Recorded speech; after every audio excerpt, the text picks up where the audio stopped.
Recording's on. Yep. Good evening, councillors and members of the public in the gallery. No one from the media here? Not yet? Okay.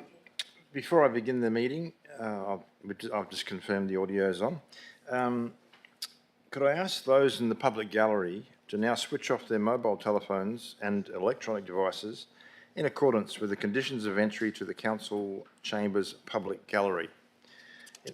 In accordance with Regulation 14I of the Local Government Administration Regulations 1996, this meeting is being audio and video recorded and live streamed on the Shire's website. Under Clause 6.16 of the Shire's Meeting Procedures Local Law 2020, I do not give permission for any other person to record the proceedings of this meeting. By being present at this meeting, members of the public consent to the possibility that their image and voice may be live streamed to the public. Recordings are also made available on the Shire's website following the meeting. Please note that any items discussed behind closed doors will not be live streamed. However, once the meeting is open again to the public, live streaming will recommence. To ensure the live streaming volume is maintained, councillors, please remember to turn your microphone on prior to speaking and speak clearly and directly into the microphone. Once you've finished speaking, please turn your microphone off. Thanks. Item 2, Councillor Smith is an approved leave of absence for tonight. Councillor Mahmood is an apology, and Councillor Matsumoto has submitted a request for leave of absence for this meeting, which will be considered at item 6 of this evening's meeting agenda. Item 3, announcements by President. There are none. Declarations of interest. Financial interest. Councillor Cooper has declared a financial interest in item 9.2.4, Broome Turf Club waste fee concession request. And a nature of interest is the Turf Club is a client of his business. Councillor Mail has also declared a financial interest in 9.2.4, and the Broome Turf Club is a client of her business. Okay. Oh, okay, this one's a financial. Okay, all right, is there any more financial interests? No. Impartiality interests. Councillor Mail has got an impartiality interest in item 9.4.3. That's in relation to the community representatives in 2 committees, and the nature of the interest is some of the nominees are clients of her business, and the extent of the interest is only impartial as there is no payment or financial benefit for these positions. Then we've got Councillor Mats, the CEO, Mr. Sam Mastrolimbo. 9.2.4, the Broome Turf Club waste fee concession request. Nature of interest is he's a member of the Broome Turf Club and an owner of a horse, I believe. And Mr. Kirsten Wood, in the same item, 9.2.4, Broome Turf Club waste fee concession request. And again, the nature of interest is they are a member of the Broome Turf Club. Any other declarations of interest? No. Okay, thank you. Item 5, public question time. There are guidelines that need to be adhered to in our councillor meetings. During public question time, people speaking are not to personalise any questions about elected members or staff or use any possible defamatory remarks. In accordance with Clause 6.17 of our Meeting Procedures Local Law 2020, a person addressing the Council shall extend due courtesy and respect to the Council and the processes under which it operates, and shall comply with any direction by myself as the presiding member. A person present at or observing a meeting shall not create a disturbance at the meeting by interrupting or interfering with the proceedings, whether by expressing approval or dissent, by conversing or by any other means. A minimum of 15 minutes will be allocated for public question time. Each member of the public is entitled to ask up to 2 questions before other members of the public will be invited to ask their questions. A reminder that public question time is an opportunity to ask questions and not to make statements. May I remind the public that public questions are to be submitted no later than 12 noon on the day of the council meeting. If you have several questions you wish to submit, please provide these in advance of the deadline to give officers sufficient time to respond. Leslie Morris has submitted 3 public questions prior to the meeting. Leslie, would you like to come forward and ask your first 2 questions, please? Should there be sufficient time, I will call you back to ask your 3rd question. Thanks, Leslie. Is that working? No. Is that working? No. Try again. It's like karaoke. You should. Yeah? Is that all right now? That's it. Yep, okay. Okay. I live at 12 Mile and there are currently 2 mining tenement applications on land at the rear of properties on the town side of Cannaguy Drive. Together, the mining applications run the full length of Cannaguy Drive. And just for clarification, the applicant is Jamie Robert Morris. Prior to him lodging the 2 applications, I'd never heard of him, and to this day I've never met him, and he's not related to me by blood, marriage or in any other way so whatsoever. The surname is coincidental. One of the applications is for a miscellaneous lease, approximately 22 hectares, which encompasses North Regional TAFE facilities and the Reserve for Gubbins Tree Research. The other is a prospecting licence, approximately 51 hectares, which includes the same area as the miscellaneous licence but extends the full length of Cannaguy Drive. The case is before the mining warden. It was supposed to be decided tomorrow, but the warden has asked for an extension and it's adjourned till the end of March.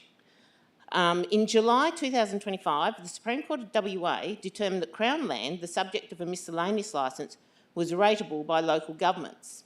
The state government did not agree with the ruling and on 23rd of October 25 introduced the Local Government Amendment Rating of Certain Mining Licences Bill 2025 to amend the Act to make miscellaneous licence not rateable. The applicant has also applied for 2 mining licences at Coconut Well, another prime real estate site. So has the Shire had any contact from Walga or the state government with respect to submitting comments to the Local Government Amendment Rating of Certain Mining Licences Bill 2025? Okay. Thank you for your question, Leslie. I'll direct that to the Director of Corporate Services. Thanks, through the Chair, and thanks for the question, Leslie. The Shire does not currently rate any occupied miscellaneous licences, and as such, the Local Government Amendment Rating of Certain Mining Licences Bill 2025, as proposed, would not directly affect the Shire. The Shire has responded recently to a survey from the Western Australian Local Government Association requesting feedback on the potential financial impact of the bill. There was no method included in that survey to provide general feedback relating to the implementation of the bill. Feedback on the potential negative impacts have previously been provided by the Shire from a district perspective and via the Kimberley Regional Group from a regional local government context. The enactment of this legislation is of significant concern across the local government sector and is certainly causing plenty of discussion and action from other local governments and Walga themselves. It's acknowledged that should the licences you refer to be approved, they would currently be rated under Council's UV mining differential rate category. Should the bill be passed, the Shire would be unable to rate the licence regardless of occupation or development. The approval of additional miscellaneous licences in the Shire is considered unlikely. We have none at the moment, and as such wouldn't have any significant effect on rates revenue. However, there could be freehold licences or overlapping rateable tenements in the future which may cause loss of revenue. Beautiful, thank you. Your second question, please. The proposed miscellaneous licence is right next door to rural residential properties and the applicant proposes to build workers' accommodation and sheds on the proposed miscellaneous licence. We all pay rates and the uses proposed by the applicant are not permitted uses under LPS Local Planning Scheme number 7. Most people who build workers' accommodation have to purchase or take out a commercial lease, take out loans and pay rates. The above does not appear to be very fair on landowners, especially when the proposed lease is next door to rural residential houses and land and the use is not permitted under the scheme. For information on the Mining Department website, if successful, I believe the applicant would pay $27 per hectare per annum on the miscellaneous licence, which comprises 22 hectares approximately, and based on those figures, his annual rent on the site would be $594 per annum. Therefore, he will lease land for $594 per annum and pay no rates, even if he was permitted to build the proposed infrastructure. If the prospecting licence is approved, then rates will be payable, which I am pleased about, but only on unimproved value, as it overlaps the miscellaneous licence, so to rate both licences is considered double rating, which I understand. With Will the applicant need permits from the Shire to build infrastructure and undertake activities outside of LPS 7? Thanks, Leslie. I'll put that on to the Director of Development Community. Sure, thank you. So firstly, I suppose I'll just answer the question in relation to the application under the Mining Act. So the land uses referenced in the licence application submitted with the state, because they're the ones who determine the mining or make the decision under the Mining Act, in the Shire's view is not a mining operation as defined under the Mining Act or the Shire's local planning scheme. As such, the Shire's view is that the application submitted to the state under the Act could not proceed as it doesn't propose a mining operation. In relation to the question about Scheme 7 and the application, whether it be exempt under those provisions. So the Mining Act does set up exemptions for activity and infrastructure that is incidental to mining of minerals from requiring a development approval. So in essence, the Mining Act trumps the Planning Act. However, based on the information provided to the Shire to date, no actual mining activity is proposed under the licences that have been submitted, so the infrastructure would need development approval. Thank you. Thanks, Leslie. I'll just ask, is there any other public questions from the gallery? If not, I'll let you ask your third question. Thanks. Oh, I actually put the last one as a question. It's a sort of a statement, but I've made it a question.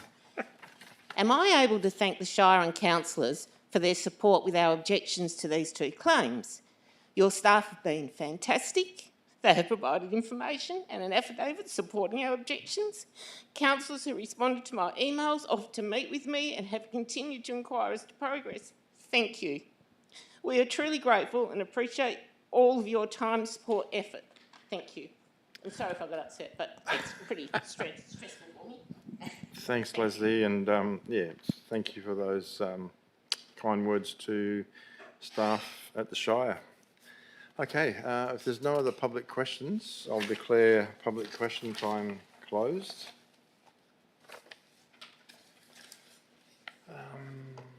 Okay, item 6, applications for leave of absence. There's a recommendation that Council grant Councillor Matsumoto a leave of absence from council duties inclusive of 25 February 2026 through to 7 March 2026. Do I have a move? Councillor Virgo, Councillor Lewis, sorry. Any dissent? That's carried unanimous. The second one is a recommendation that Council grant Councillor Virgo a leave of absence from council duties inclusive of 9 March through to 25 March 2026. Do I have a mover and a seconder? Councillor Taylor, Councillor Cooper. Any dissent? No, I declare that carried. Recommendation that Councillor grant Councillor Lewis a leave of absence from councillor duties inclusive of 14 May 2026 through to 6 June 2026. Do I have a mover? Councillor Virgo and Councillor Taylor. Thank you. Yeah, sorry, yeah. Are we okay with those movers and stuff? Any dissent on that one? If not, carried unanimously. Okay. Further recommendation that Council grant Councillor Cooper a leave of absence from councillor duties inclusive of 19 May through to 14 June 2026. Mover, Councillor Virgo, second, Councillor Taylor. Any dissent? Carried unanimously. Thank you.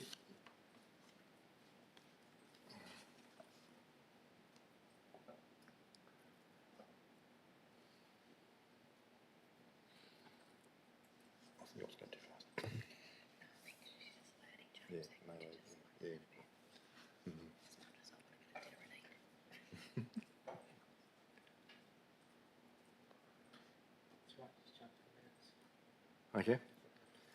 All right. Item 7, confirmation of minutes. There's a resolution that the minutes of the ordinary meeting of council held 11 December 2025 as published and circulated be confirmed as a true and accurate record of that meeting. Do I have a mover? Councillor Virgo, Councillor Cooper. Any dissent? That's carried. Okay, there's a further recommendation that the minutes of the annual electors meeting held 5 February 2026, as published and circulated, be confirmed as a true and accurate record of that meeting. Do I have a mover and a second? Councillor Taylor, Councillor Virgo. Any dissent? If not, that's carried unanimously. Thank you.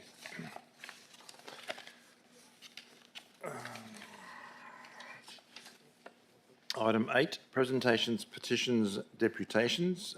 None have been received. Item 9, reports from officers. There are no items in the first section. 9.2.1, petition, pesticide-free Broome. The Director of Infrastructure advised that following the agenda briefing, it has been determined the officer's recommendation was required to be revised and has been updated with a revised report recommendation. So there's a amended, revised recommendation. Do I have direction from Council? Moving. Councillor Lewis, seconded by Councillor Virgo. Any clarification on this item? Any speakers against? That's carried unanimously. Thank you. Item 9.2.2, reconsideration of development application 2025/41, equine assisted learning facility and construction of horse stables. That's on page 23 of the agenda. There's a report recommendation, direction from Council. Councillor Virgo moving, Councillor Cooper seconding. Is there any clarification on this matter? Any speakers against? Councillor Lewis, question or speaking? Oh, you're against the motion. Okay. Councillor Virgo, do you wish to have your... I think it's clearly outlined in there, and the officers have given us a clear direction of what's going on out there within the timelines. So that's what I'm for. Thank you. Councillor Cooper? Thanks, Mr. President. It's quite clear through the documentation that we've received in the last week that that the compromise there fits in. I'm aware that Councillor Lewis will talk about the timeline in relation to the horse activity, but I can see where the Shire is going, and I can see that hopefully this goes through and to the satisfaction of the facility out there as well. Thank you, Councillor Cooper. Councillor Lewis. Microphone, please. Shout louder. I'm speaking against this motion as I do not agree with the second point regarding the timeline when the horses should be off the block. The request is that the horses would leave the block by the 15th of December and be back on the block from the 15th of February. According to the Bureau of Meteorology, the tropical cyclone season in the northwest of Australia extends from the 1st of November to the 30th of April. If you remember Cyclone Rosita, it was on April the 20th. Although Broome does not always get hit by cyclones, we nearly always get periods of storms and heavy rain. Our 550 millimetres of average rain mostly falls between January and April. Access to the venue in question is via Cavite Road. This is an unmade dirt track. Most years the road is underwater during at least part of the wet season and closed to public use. This February, the road has already been closed for several weeks. Last year, the road wasn't opened until several weeks after Easter.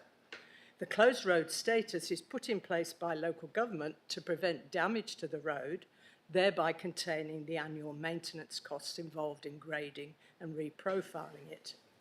While a permit may be obtained to use the road when it's formally closed, driving on this road is a challenge. There are deep water sections where water may be over your bonnet if you choose the wrong route, areas where driving on the sides of the road at a steep angle is the only option, and long muddy sections. The use of the road every day to transport clients, staff and supplies and horse manure out can only increase these difficulties and result in extensive damage to the road.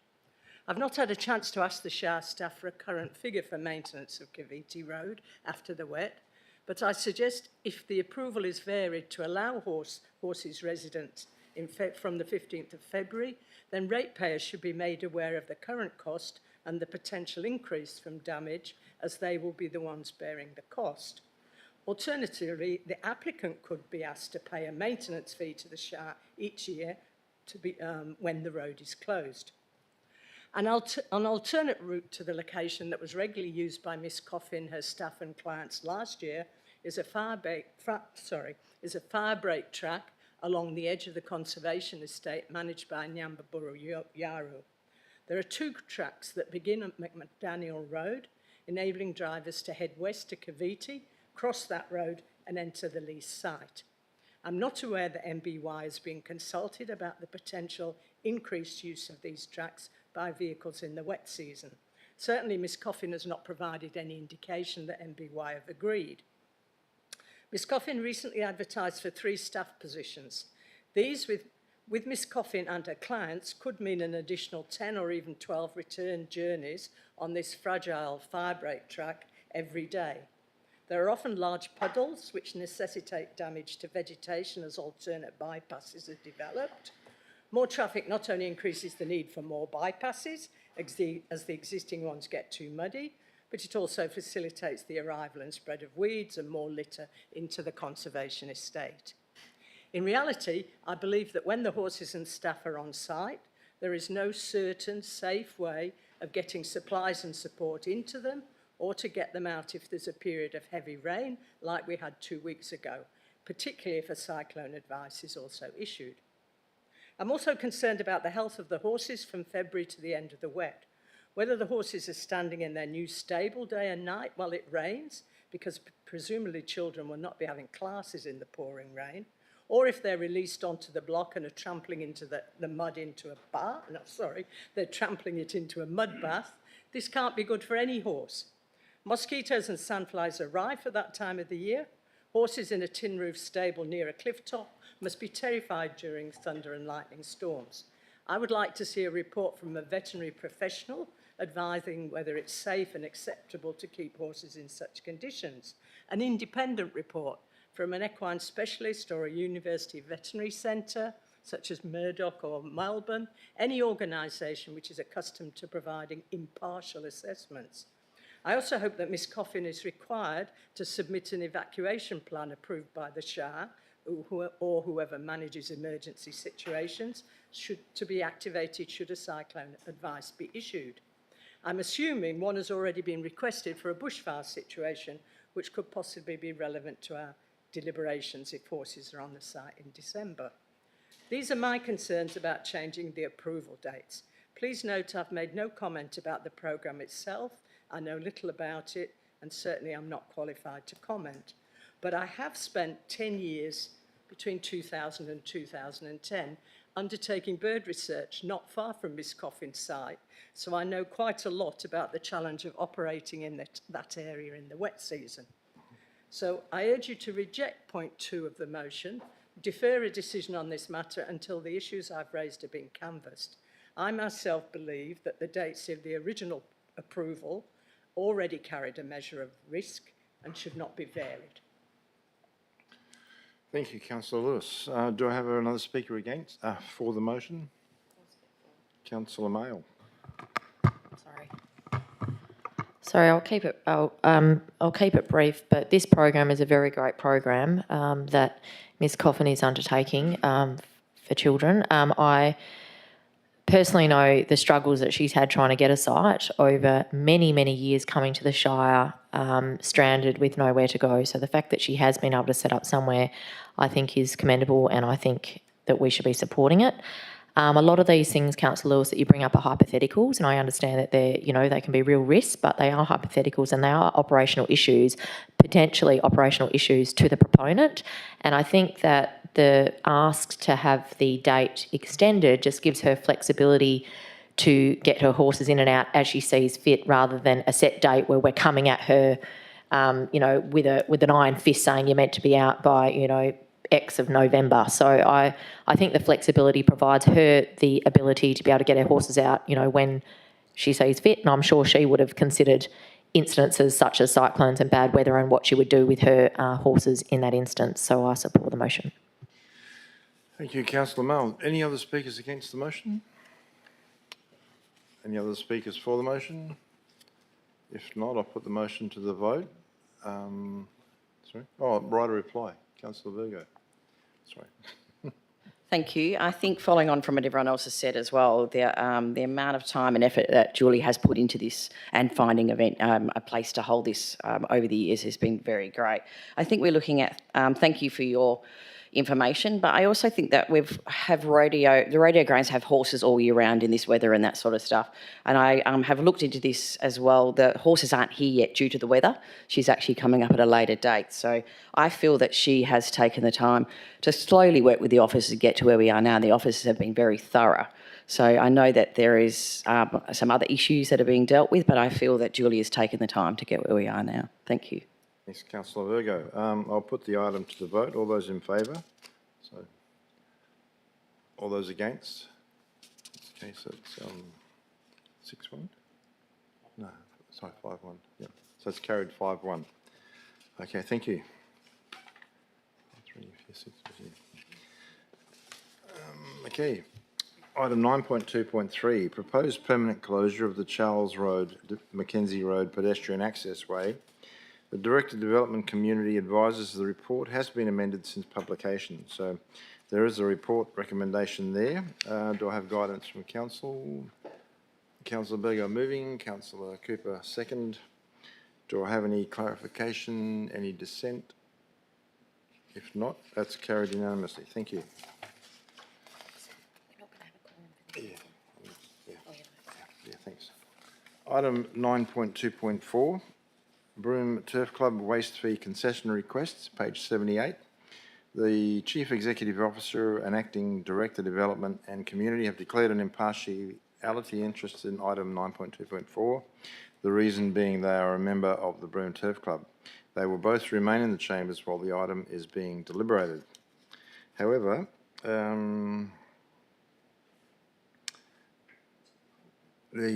I note that the Council does not have the quorum of 5 elected members required to consider this item.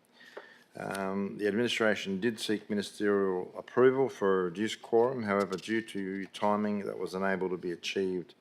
As such, this item will be deferred to a future Council meeting, and that's the reason why Councillor Cooper and Councillor Nile declared financial interests and were going to leave, but they don't have to leave the room. So that's deferred to a future Council meeting.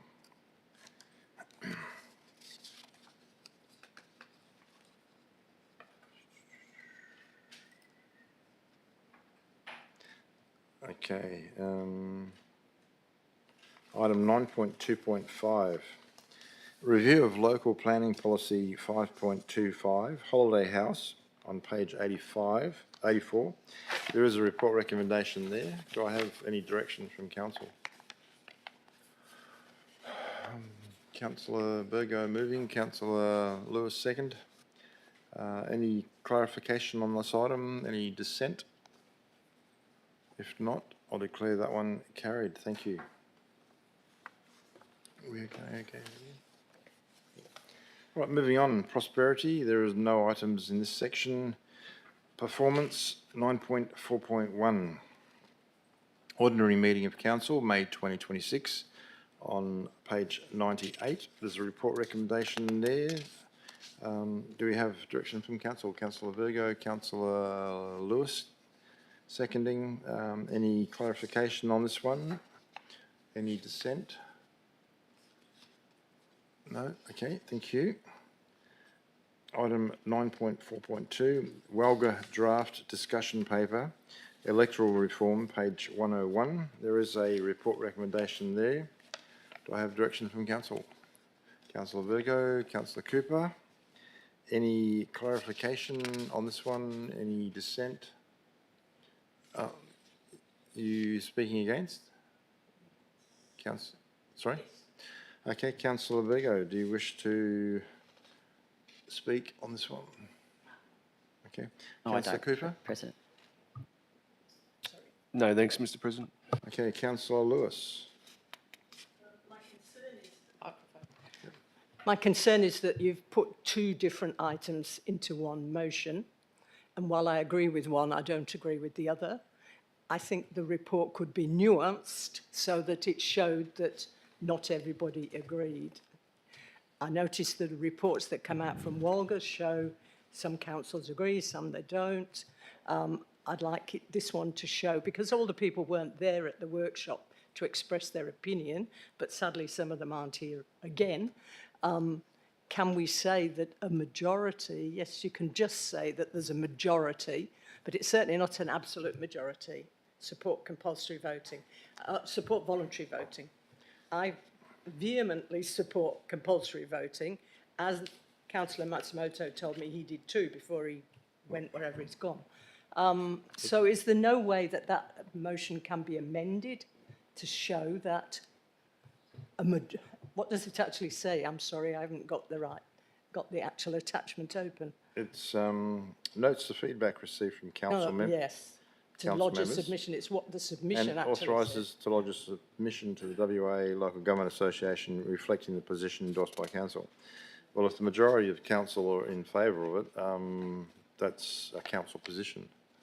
That's how it works. So I know councillors can be opposed to some things, but if it goes to a vote and is carried, it's a council decision. So It's a big decision, isn't it, for Broome? Mike, It's a big decision, and that you'd have thought that they'd be interested to know what their councillors thought, not just what the majority of the councillors thought. But Through how the much? chair, apologies, we are in debate at the moment under the standing orders local law. Sorry.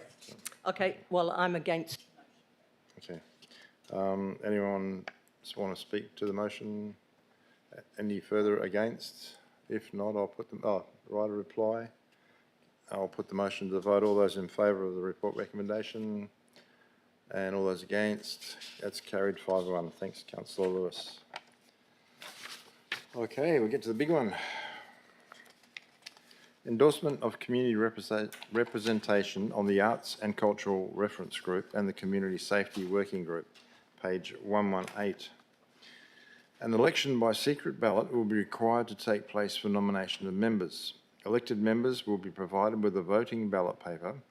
The method used will be the optional preferential voting system, where the most preferred candidate will be given the highest number of votes and the least preferred the lowest number of votes. As an example, there are 3 vacancies to be filled for the Arts and Culture Reference Group. Please place a 3 next to your most preferred candidate, a 2 next to your second preference, and a 1 next to your third preference. Votes will be then tallied, and the 3 candidates with the highest number of total votes will be nominated. This can be further explained once we have suspended meeting procedures. I will now move a motion to suspend meeting procedures so that we can conduct an election. So do I have a second? Councillor Virgo? No dissent? No, okay. What's a clarification, though? I thought on Tuesday that we agreed that the arts and culture one could be 3, a minimum of 3, to match the other, the community safety working group. Did we not? Yes, through the chair, I can respond to that one. Yes, we did discuss at the agenda briefing the difference in the terms of reference between the 2 groups. So one actually does state a minimum of 3, which is the Community Safety Working Group, and currently the Arts and Culture Reference Group specifically says 3. But they are the council's terms of reference, and through this process, if you wish to nominate more than 3, then you can do that, and we have have some wording prepared should a councillor wish to move in that manner. We'll work it out through the voting process, I think, first, and when the standing orders are suspended, and bring it back. Yeah. Okay, so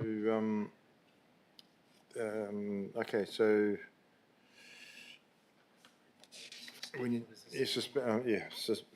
standing orders are suspended. So we have a voting.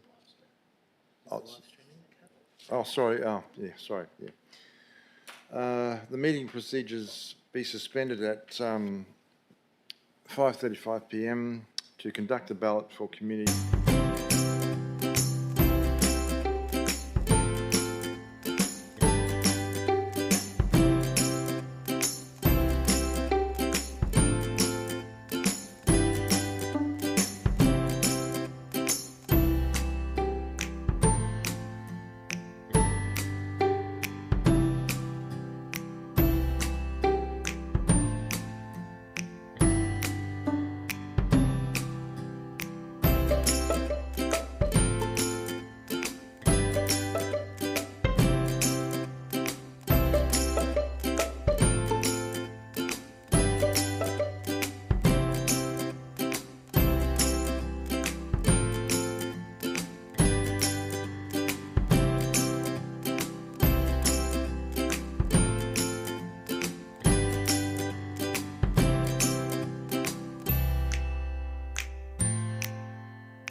All good? Thank you very much. Okay, I'll move a motion that the meeting procedures be reinstated at 6:06 p.m. Seconder on that one, Councillor Virgo, and everyone's in favour. Recording has commenced. So just thank you to members of the gallery that have put up with the voting procedures. Report recommendation is item 1, appoints the following community representatives as members of the Arts and Culture Reference Group. Monique Lelivre, Rika Hamaguchi and Anna Spencer. And 1 and 3, okay. Appoints the following community representatives as members of the Community Safety Working Group. Christopher Smith, Catherine Morris and Ronald Saraza. So that was 2, sorry. Now, there's a third dot point. Considers appointing an additional 2 positions to the Community Safety Working Group in line with terms of reference, which outlines a minimum of 3 positions. Andrew Gaff and Thomas Warrigal. So it's a report recommendation. Do I have direction from Council? Councillor Cooper, moving the report recommendation. Sorry, Mr. President, I think there's a bit of confusion of what's happened. So just for clarity, we have populated the report recommendation based on the election results, and as per the original officer recommendation, there has been some discussion about potentially council extending for the number of members on the Arts and Cultural Reference Group from 3 to 5. We have those, the 4th and 5th there, but we'll leave that for council to make that, to provide that direction if there's support for that or not. But we've kept it as per the report recommendation in alignment with the existing terms of reference. As I mentioned earlier, we do have some wording there ready to go, should council wish to increase that from 3 to say 5. Okay, so Councillor Cooper has moved the report recommendation. Did you, happy to, Councillor Lister, you were seconding? Did you, oh. Oh, okay, so. I'm just wondering, do we need to remove an amendment to this motion to get the other petition? Correct. So I wish to move an amendment. Hang on, so you're not seconding the motion as it is? Aren't I? No, I'm not. Peter was. So Councillor Taylor, you're happy to second the report recommendation? As it is? Yeah, okay, all right. Now, we've got a live motion on the floor. You want to amend? Yes, please, with the wording that our CEO has ready. Through the chair, happy to help the councillor. If we've got that there, we do have the results from the vote, so we can add in the 4th and 5th, and the. If you just undo where you were with what you've deleted. So do we need to vote on the amendment first, as in? Yes. Okay, so we've got a seconder to Councillor Lewis's amendment. To make it 5, I'll To make- take a second just to get it on. All right, so we've got Councillor Mail seconding your amendment, okay? All right, But then there's another dot for 0.5 again. okay, so we've got, Apologies, just bear with us. So effectively you can see the 2 additional people that are there for the Arts and Cultural Reference Group, and then there'll be an additional dot point that's just coming up on the screen. Point 1, 2, 3.4, which is if council agrees to increase to 2, you need to change the terms of reference, obviously, because at the moment the terms of reference limit it to 3. So it's up on the screen there. We might just pop back up to just explain, clarify who those additional 2 people were, and leave it to you. okay, so I've got a mover and a seconder for the amendment, so I need to see if there's any speakers against the amendment. Sorry, did we get the second for the amendment? Councillor Mail. That was me. Oh, the original motion was. No, the amendment. Yeah, I've amendment. just got it on the table. I've seconded it, yeah. Yep. Okay, so do we have any speakers against increasing that arts and culture reference group to 5 from 3? Or are members just happy to? Can I not speak for it first? No, because we need to see if there's a speaker against. So there's no speakers against the amendment? Yes, Mr. President. Thanks, Councillor Cooper. Okay, Councillor Lewis, you wish to speak to your amendment? The committee is, as somebody said, has got quite a lot of representatives on from organisations. What I've noticed over the last couple of years is that the community reps are not so good at turning up. Many of them travel. I mean, if you look at the one who won was Monique. She's on the road quite a lot. Anna's down at Bidjidanga, so she might not always be available.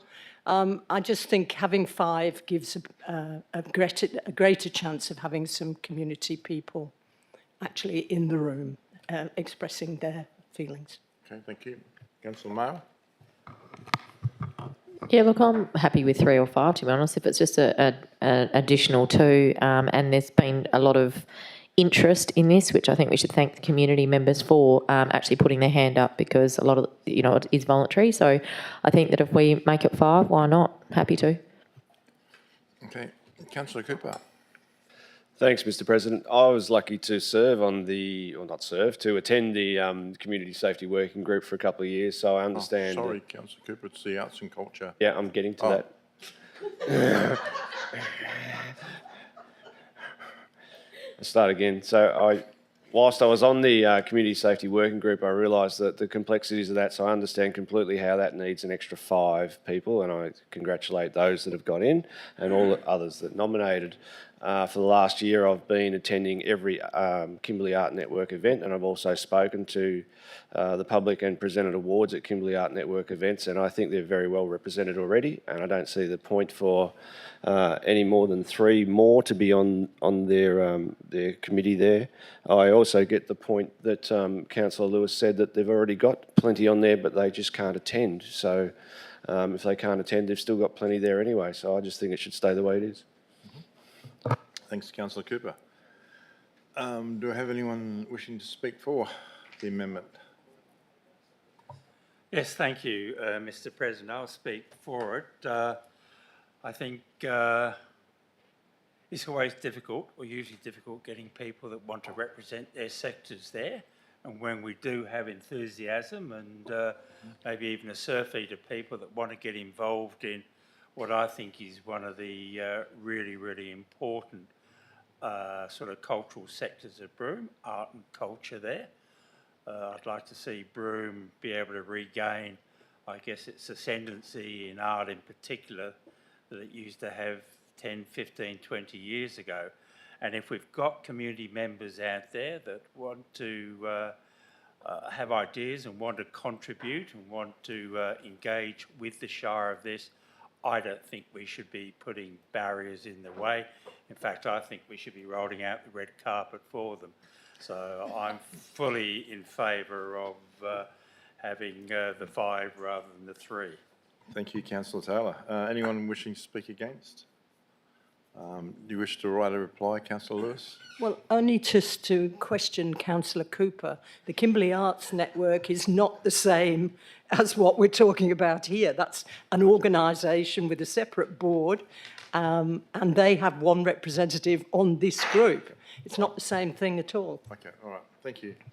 I'll put the motion to the amended motion to the vote. All the amendment to the vote. All those in favour? All those against? Have 1. That's carried 5-1. Now I'll put the amended recommendation, adopted recommendation to the vote. So all those in favour. Oh, do I have a? Hang on. Sorry. Through the chair, we've just voted on the amendment as the motion. No, that was amending the motion to have 5 instead of 3.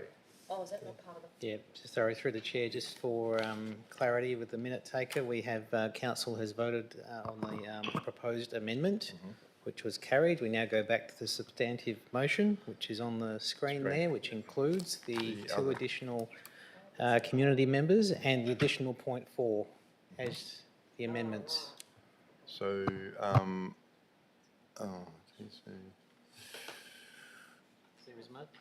yeah, so, yeah, now we need a new mover.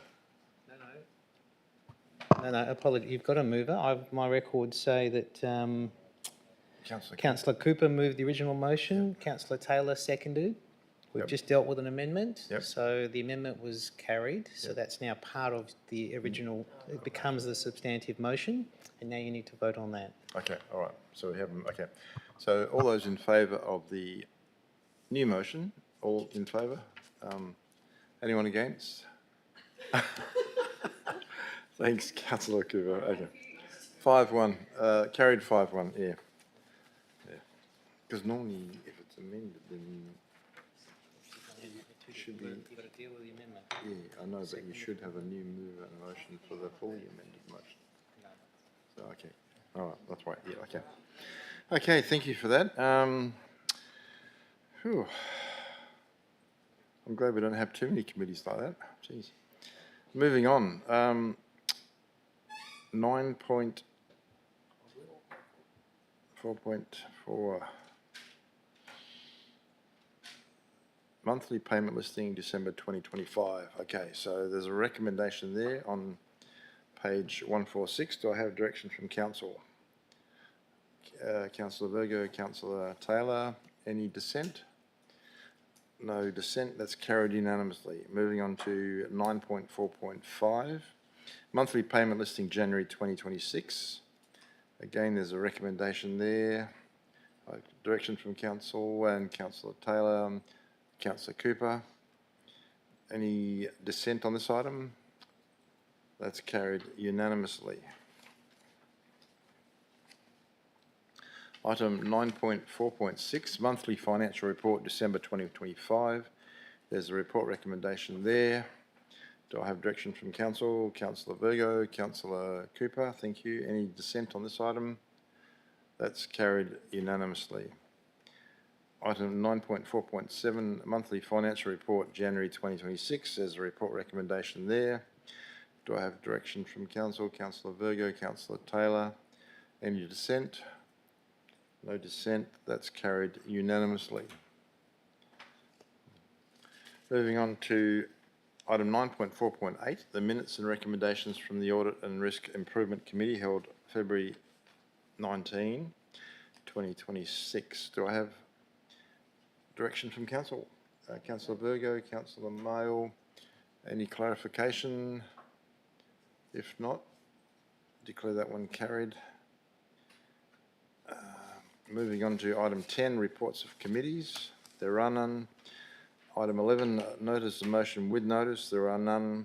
Notices of motion without notice. There are none.